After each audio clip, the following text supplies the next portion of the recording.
Hello, I think it's time for another video. I'm going to make this quick because it's already 8:30 and I've not eaten yet. As you can see outside, it's dark and miserable out there, so I need to really get cracking on with starting dinner.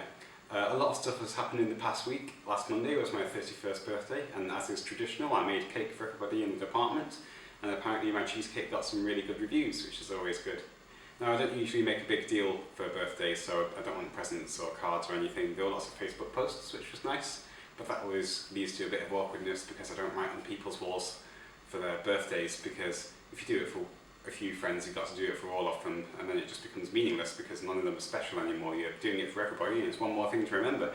And then I think, well, maybe I should write a little app that will make these Facebook posts on my behalf so that I don't have to remember these things, but then it becomes something where you're not even bothered by it anymore, so it means even less. So I just don't go down that road at all unless there's somebody that I haven't seen for a very long time and I want to wish them happy birthday for some really special reason. But anyway, it's nice that people are still in touch and still thinking of me on my birthday, and so far I've only had one gift, which is here. It's from my younger sister, and it says, "To Dr. Landlecombe, blah blah blah blah blah, Belgium, happy birthday, Belgian comma default." I've no idea what this is, but it does come from Swansea. It comes from Morgan Entertainment in Trosford or something. So let's find out what this is. I like the shade of blue for the envelope. It's a t-shirt. And it says something really cool on it. Hopefully not in Welsh, because I don't actually speak Welsh. Ooh, it looks like it's for jogging. Particle physics gives me a hadron. Excellent, so I'll be wearing that for the next video. Thanks, Rhiannon. And then what happened the next day after my birthday was on Tuesday, the Nobel Prize in Physics was announced. And this went to two physicists, one called Peter Higgs, who nearly everybody has heard of, and one called Francois Englert, who you probably haven't heard of if you're not a physicist or not Belgian. Francois Englert is actually a professor at the university that I work for, ULB, so we were really excited.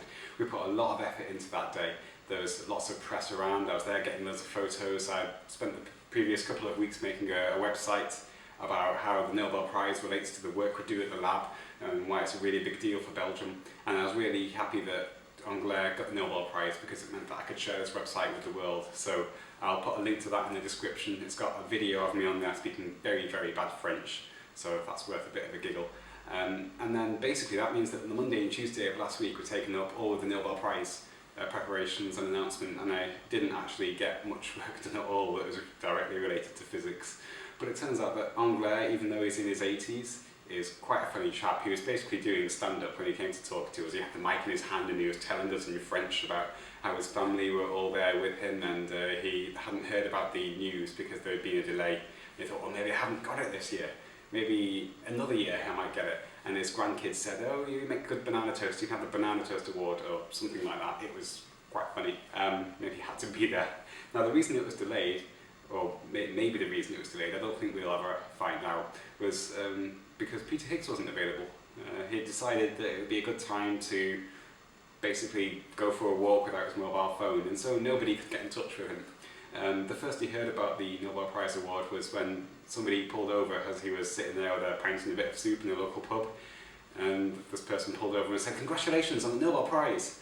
And he said, "Oh, thanks, that's news to me." So anyway, I'll put a link to the article that describes that as well.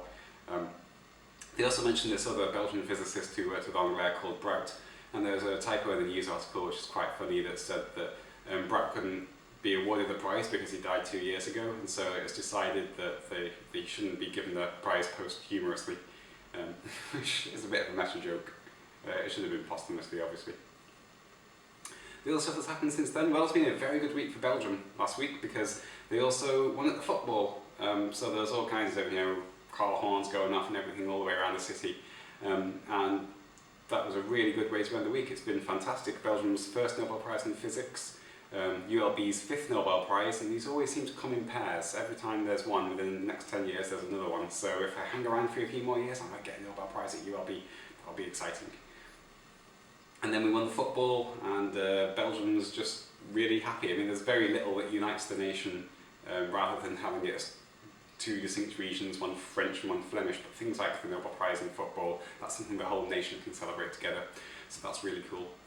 Well, I better get cracking on with dinner, but I'll see you for the next video, and hopefully the week before won't be quite so manic and busy as this. In fact, I spent the whole weekend doing almost nothing and not getting out of the apartment because I just had to recover from all the busyness. But it's all good. Okay, I'll see you next time.